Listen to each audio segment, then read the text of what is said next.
জমিদারও না, রাজ পরিবারেরও না। আমি গ্রামের স্কুলে পড়তাম, রাজেন্দ্র কলেজে পড়েছি, ঢাকা বিশ্ববিদ্যালয়ে পড়েছি। তারপরে সরকারি দলও দেখছি, বিরোধী দলও দেখেছি। তারেক রহমান নতুন করে আমাকে স্নেহ করেন না। 2001 সালে যখন বিএনপি ক্ষমতায়, তখনও তিনি আমাকে স্নেহ করতেন, আদর করতেন। ইচ্ছা করলে বিত্ত বৈভব অনেক কিছু করতে পারতাম, কিন্তু সেটা করতে যাই নাই। তারেক রহমানকে, বিএনপিকে ব্যবহার করে রাজনীতি করব, রাজনীতি করেছি। বললাম না, অনেক উত্থান পতন দেখেছি। এমন দিন গেছে যে মনে হয় যে একটা দুর্বিষহ অবস্থা। রাতের বেলা পুলিশ চারদিক ঘিরে ফেলেছে, বুকের বরাবর যখন গুলি করে ঢাকায়, তখন রাজপথে প্রতিবাদ মিছিল করেছি শত শত মানুষ নিয়ে। বারবার জেলে গেছি, 128টা মামলা। আমার বাপ দাদার নামে, চাচার নামে কোনো ফৌজদারি মামলা নাই। শুধু রাজনীতির কারণে হাসিনার বিরুদ্ধে কথা বলেছি, আওয়ামী লীগের বিরুদ্ধে প্রতিবাদ করেছি, বুক ফাটাইয়া রক্ত ঝরাইছি। অনেকেই হয়তো জানেন আমারও সুযোগ ছিল পুলিশের রিমান্ডে নিয়ে নানান রকম লোভ টোপ, নির্যাতন।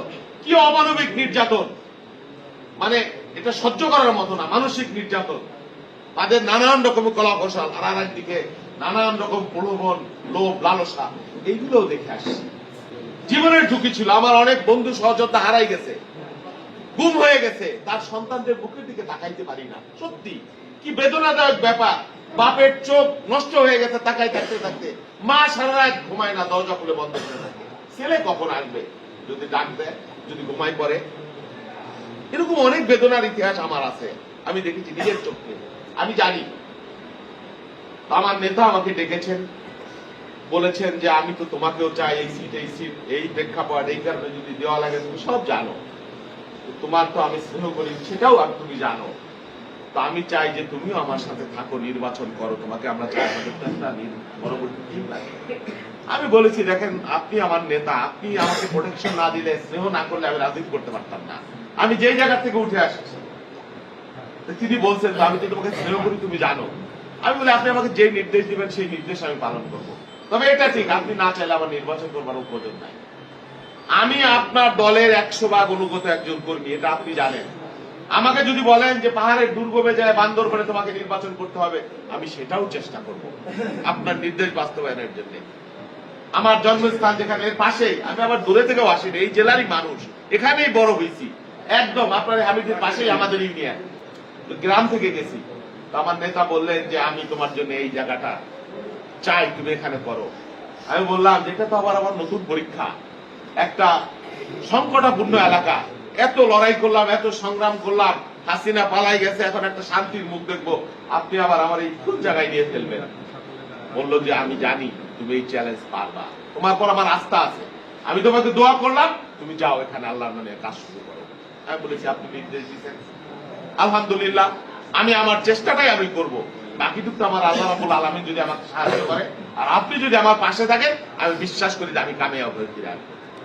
আমার তো এই সম্মান মর্যাদা বা আপনাদের এই ভালোবাসা, এটা পাওয়ার কথা না, তাই না? নিশ্চয়ই আমার মায়ের দোয়া আছে, আমার বড়দের দোয়া আছে। দিনভর কখন পালাই থাকতাম, মাসের পর মাস তার সাথে আমার যোগাযোগ হয় না, পরিবারের সাথে যোগাযোগ হয় না। পরীক্ষা আমার বাঁচা নিচে ডিবি পুলিশের গাড়ি, আমার ছেলে পড়াশোনা করতে পারে না, আমার স্ত্রী বাড়িতে থাকতে পারে না, আমি তো নাই। এই অবস্থার মধ্য দিয়ে আমরা দিনাতিপাত করছি। আমার মা আমাকে বলছে, দোয়া করছে, যাই আমাদের বসে দিন বলে খালেদা জিয়ার জন্য, আমাদের জন্য দোয়া করতো, তারেক সাহেবের জন্য দোয়া করতো, মানুষের জন্য দোয়া করতো। আমি মনে করি যে আমার মায়ের দোয়া কবুল করছে নিশ্চয়ই আল্লাহ। তাহলে আমার নেতা আমাকে যেই সম্মান দিয়েছেন, হাজারানা বাংলাদেশের সামনে ডেকে এনে যে স্নেহ দিয়েছেন, ভালোবাসা দিয়েছেন, এটা বাংলাদেশের রাজনীতি বিরল ঘটনা। সেই জন্য আমি মনে করি আমার কিচ্ছু পাওয়ার দরকার নাই। আমি এমপি না হইলেও আমার কোনো আক্ষেপ নাই, আমি নেতাকে বলছি। যাই হোক, আপনাদের ভাগ্যের সাথে আমার ভাগ্য উনি মিলেই দিচ্ছে। আমি জানি না আমার ভাগ্যে কি আছে, আমি শুধু চেষ্টা করতে পারি। যদি আপনারা আমার সাথে থাকেন, আমার সন্তান হিসেবে, আমার ভাই হিসেবে, আমি দলের সাথে কোনোদিন প্রতারণা করিনি, আদর্শের সাথে কোনোদিন বিশ্বাসঘাতকতা করিনি, কোনোদিন।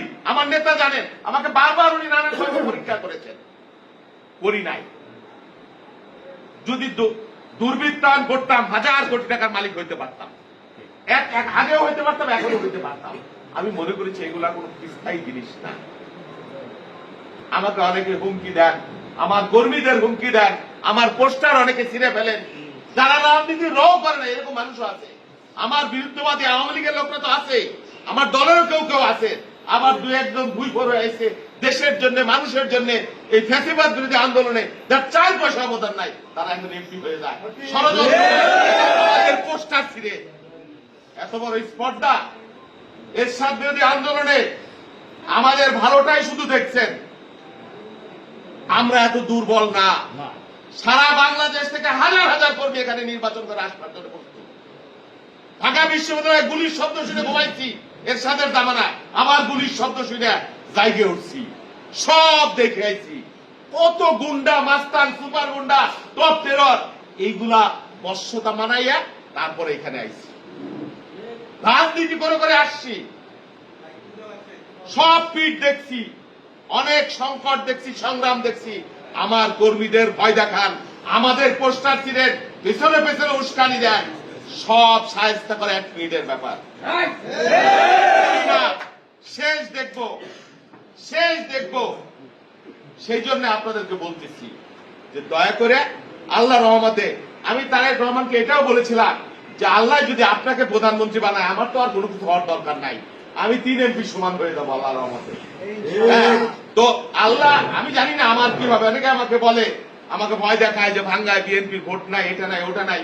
হ্যাঁ, আমি মনে করি, আমি চেয়ারম্যানকে বলেছি আপনি আমাকে দোয়া করেন, আমার মায়ের দোয়া আছে, আমি এই পাথরের মধ্যে ফুল ফুটায় আমি প্রমাণ করে দেবো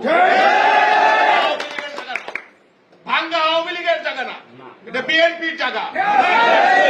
ভয় দেখায় কোনো লাভ নাই। মুসলমান একবার বলে শহীদুল ইসলাম বাবুল মৃত্যুর হাত থেকে পরোয়া করি নাই, হাসিনাকে পরোয়া করি নাই। আর আসছেন আপনি কোন স্যার? ওই সব ভয় টয় পরোয়া করি না। হাসিনার চোখে চোখ রেখে কথা বলছি। তার চাইতে বড় ফ্যাসিস্ট, তার চাইতে বড় সন্ত্রাসী আপনারা কেউ হয়ে যান না। এক চুল ছাড় দেই নেই।